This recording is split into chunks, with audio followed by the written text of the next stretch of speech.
विधानसभा निवडणुका अवघ्या काही महिन्यांवर असल्यानं इच्छुक नेत्यांना आता उमेदवारीचे वेध लागले। अशातच सोलापूर जिल्ह्यातील प्रसिद्ध कारखानदार आणि साखर सम्राट म्हणून ओळखले जाणारे अभिजित पाटील यांनीही आमदारकीवर दावा ठोकलाय। अभिजित पाटील यांचा नुकताच वाढदिवस झाला। या वाढदिवसाच्या निमित्तानं सोलापूरमध्ये जंगी कार्यक्रम पार पडले। अशाच एका कार्यक्रमात अभिजित पाटील यांनी पुढच्या 4 महिन्यात आमदार होणार असल्याचा दावा केलाय। वाढदिवसानिमित्त अभिजित पाटील यांनी जिल्ह्यात मोठं शक्ती प्रदर्शनही केलं। यावेळी अभिजित पाटील यांना शुभेच्छा देण्यासाठी पंढरपूर, मंगळवेढा आणि माढा या दोन्ही विधानसभा मतदारसंघातून हजारोच्या संख्येनं कार्यकर्ते दाखल झाले होते। यावेळीच अभिजित पाटलांनी आमदारकीवर दावा ठोकून कार्यकर्त्यांचा आनंद द्विगुणित केलाय। डीव्हीपी उद्योग समूहाचे मालक असलेले अभिजित पाटील यांना साखर सम्राट म्हणूनही ओळखलं जातं। ठेकेदार ते कारखानदार असा प्रवास त्यांनी केलेला आहे। त्यांनी जेव्हा व्यवसायाला सुरुवात केली तेव्हा त्यांनी सर्वप्रथम ऊसाच्या वाहतुकीचा ठेकेदार अशी सुरुवात केलेली होती। त्यानंतर त्यांनी आपला हात वाळू व्यवसायातही आजमावला, परंतु त्यावेळेला जी वाळू तस्करी झालेली होती त्याच्यावर तुकाराम मुंडेंनी कारवाई केली होती आणि त्या कारवाई दरम्यान त्यांना 3 महिन्याचा तुरुंगवासही सहन करावा लागला होता। तुरुंगवासही त्यांनी भोगलेला होता आणि त्यामुळे वाळू व्यवसायात जो काही दणका बसला, त्यानंतर त्यांनी आपला मोर्चा कारखानदारीकडे वळवला। त्यानंतर त्यांनी उस्मानाबाद येथील चोरखळी येथे आपला पहिला साखर कारखाना सुरू केला आणि त्यानंतर त्यांनी नाशिक, नांदेड, सांगोला आणि पंढरपूर या ठिकाणी 5 कारखान्यांची सुरुवात केली। जे काही यश आलं त्यानंतर त्यांनी अनेक कारखाने सुरू केले। सध्याच्या घडीला अभिजित पाटील हे 4 साखर कारखान्यांचे मालक आहेत, तर विठ्ठल सहकारी कारखान्याचे त्यांच्याकडे सध्या सत्ता आहे। अभिजित पाटील खरे चर्चेत आले ते शरद पवारांमुळे। मे 2023 मध्ये विठ्ठल सहकारी साखर कारखान्याच्या एका कार्यक्रमाला शरद पवारांनी हजेरी लावली होती। यावेळी शरद पवारांनी अभिजित पाटलांच्या कारभाराचं कौतुक केलं।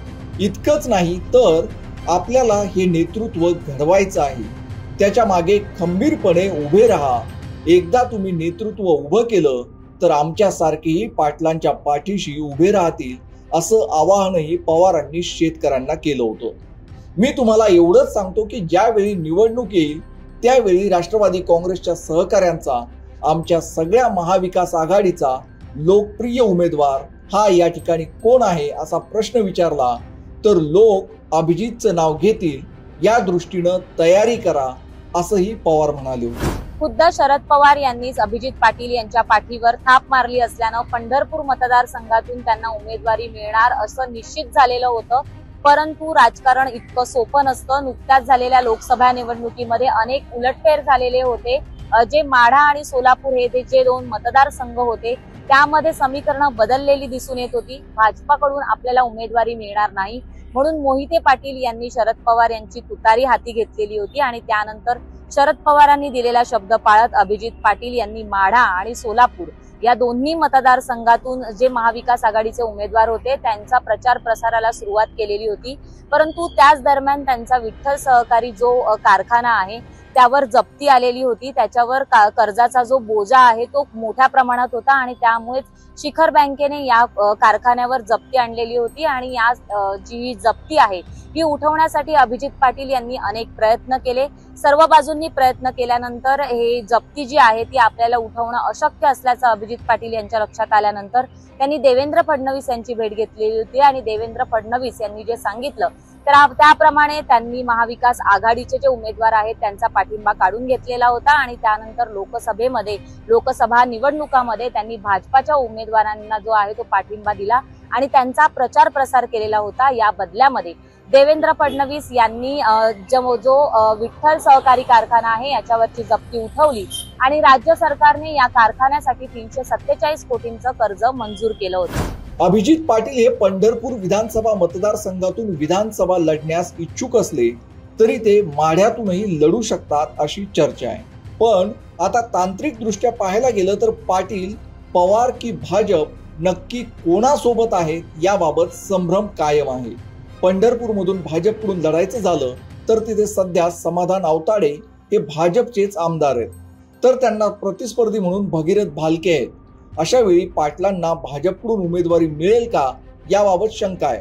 तर दुसरीकडे पवारांनी आधीच पाटील यांच्या नावाला पसंती दर्शवली होती. परंतु लोकसभा निवडणुकीत पाटलांनी बदललेली भूमिका आणि भगीरथ भालकेंनी पवारांची घेतलेली भेट यामुळेही अभिजित पाटील यांच्या उमेदवारीवर प्रश्नचिन्ह उपस्थित होतंय. त्यामुळं अभिजित पाटलांनी आमदारकीबाबत केलेला दावा कितपत खरा ठरतो आणि ते कोणत्या पक्षाकडून आमदार होणार हे पाहणं औत्सुक्याचं असणार आहे. असेच राजकीय व्हिडिओ पाहण्यासाठी माय महानगर लाईव्ह या आमच्या YouTube चॅनलला सबस्क्राईब केलं नसेल तर सबस्क्राईब नक्कीच करा. धन्यवाद.